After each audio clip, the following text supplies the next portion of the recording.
Hi, my name is Gillian and welcome to this video lectures on the concepts of stress and strain.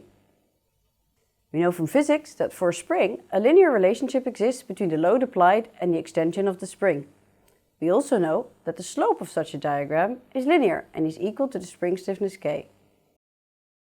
Looking at it differently, one could view the spring stiffness as the resistance of the spring against loading.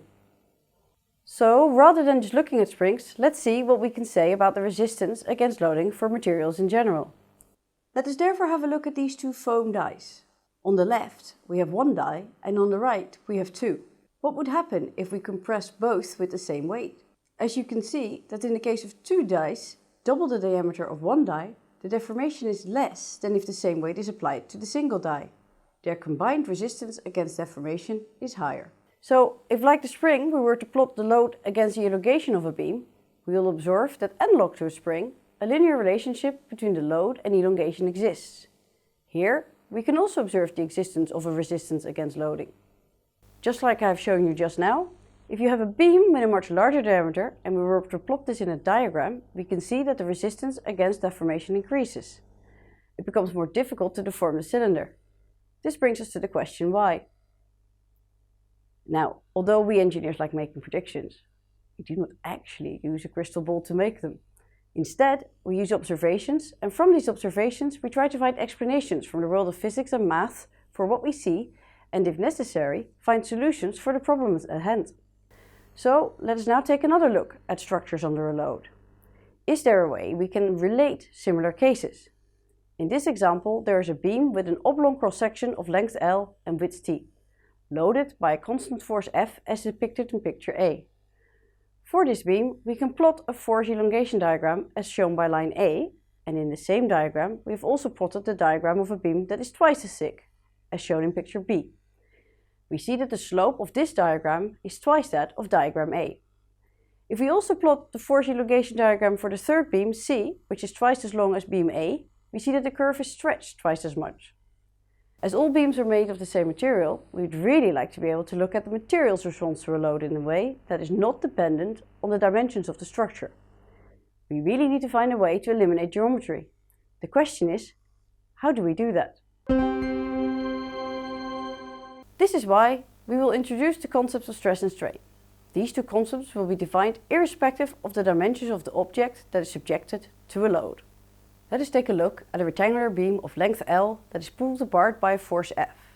As a result of the applications of this force to the beam will become longer by a distance delta L, the triangle depicting the Greek capital letter delta. We can now define strain, denoted by the lowercase Greek letter epsilon, as the elongation delta L divided by the initial length of the beam L.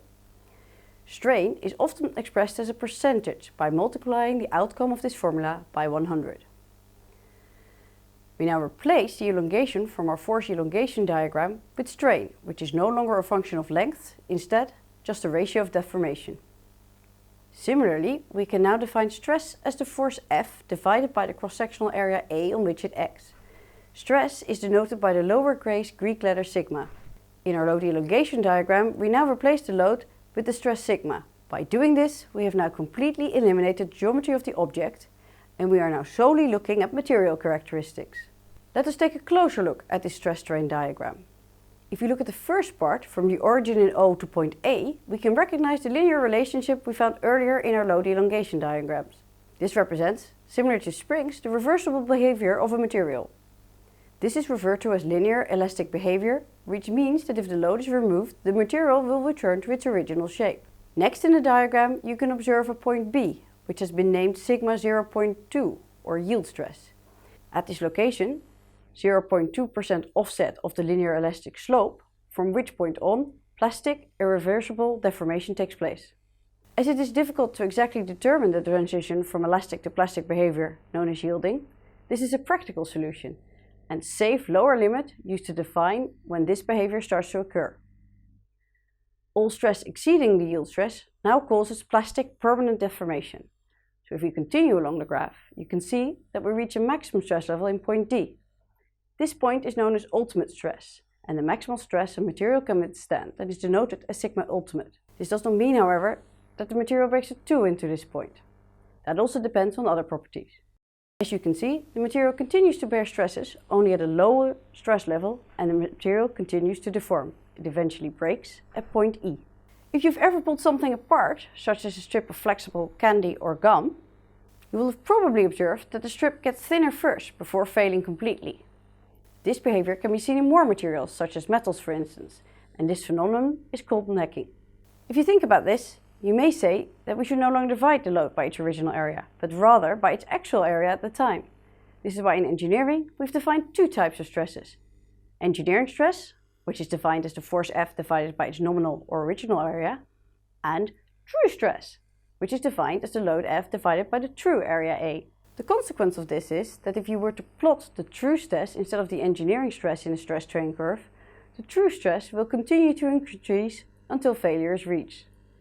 However, it is very difficult to determine the actual cross-section during testing. So for practical reasons, the engineering stress is used in stress analysis, which is a safe underestimate of the maximum stress a material can withstand.